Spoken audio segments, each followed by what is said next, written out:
All right, joining me now, Ned Ryun, founder and CEO of American Majority. Ned, they are running out of ways to try to stop Trump.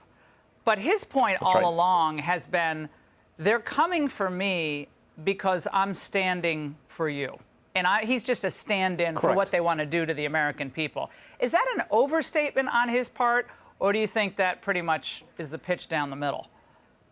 No, I think it's exactly right, Laura. When you think of the attacks that are being made on freedom of speech, freedom of thought, free flow of information, the whole goal being to get to the truth, it's clear that the other side in this debate is terrified of the truth, only wants the official narrative and their propaganda to get through, and anything that's not that, they're going to label as misinformation, for fear that the American people might fully understand the truth of how D.C. works, what's actually taking place, and once they're equipped with the truth, vote accordingly. Of course, they're going after Donald Trump because they view him as an existential threat to the administrative state. And some people have said if Donald Trump gets elected, he's going to go on a revenge tour. No, he's going to go on a restoration tour.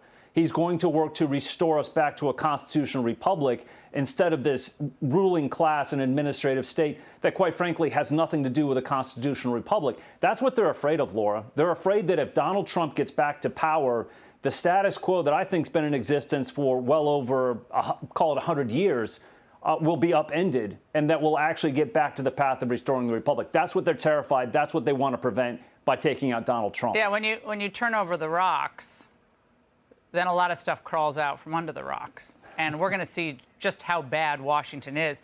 Well, another thing that they do, Ned, though, of course, is they throw around charges, whether you're a violent extremist, domestic terrorist, a threat to democracy, or they hint or cite racism as the heart of the problem. This is what Letitia James said today. What they were comments that unfortunately fomented violence, comments that I would describe as race baiting, comments unfortunately that appeals to the bottom of our humanity. This case was brought simply because it was a case where individuals have engaged in a pattern and practice of fraud. Ned, that's where it is. And she is insisting that she's just following the law. It's just because there's a pattern of fraudulent disclosures about the purported wealth of his companies and his businesses, that's the only reason she's doing it. She expects us to believe that? I'm beginning to think Letitia James doesn't really understand how real estate investment, loans, et cetera, real estate valuation works. I think part of that is complete ignorance on her part. I do realize that when people lack merit in their arguments, in their case, and understand they are moving forward on the thinnest of pretenses, they always go back to name-calling. When you revert to name-calling, you've already lost the argument. So for her to go and say it's racism, race baiting that is taking place, I think it's really a signal to me that she realizes she's losing this argument in this case. But again, they're not going to stop, Laura. I mean, I tell you, I will tell the listeners, from now until the elections in the fall of 2024, the left will continue to use lawfare, the legal system, as a political weapon to try and throw sand into the gears of the Donald Trump campaign in hopes that somehow they will prevent him from winning in November of 2024. Well, I want to go back to this Newsweek piece that broke late today. It's explosive about the FBI targeting Trump supporters. Everything that we expected, it seems like it is happening. A senior intel official said that we've crossed the Rubicon.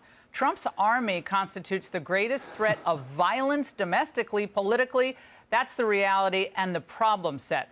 If the half of the country, Ned, approximately, the voting public, is basically siding with domestic terrorism, I mean, that seems like it's license for the government to take lots of extreme measures to deprive them of their liberty.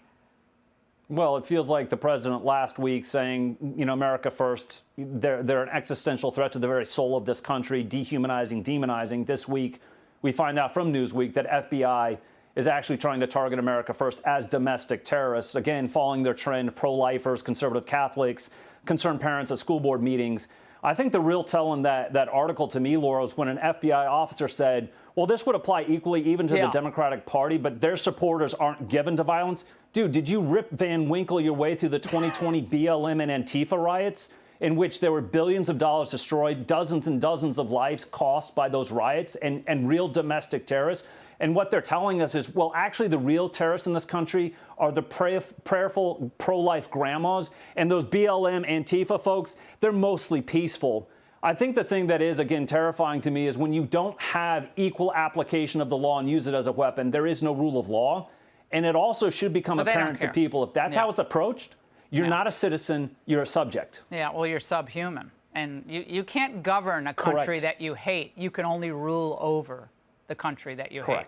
Ned, thank you.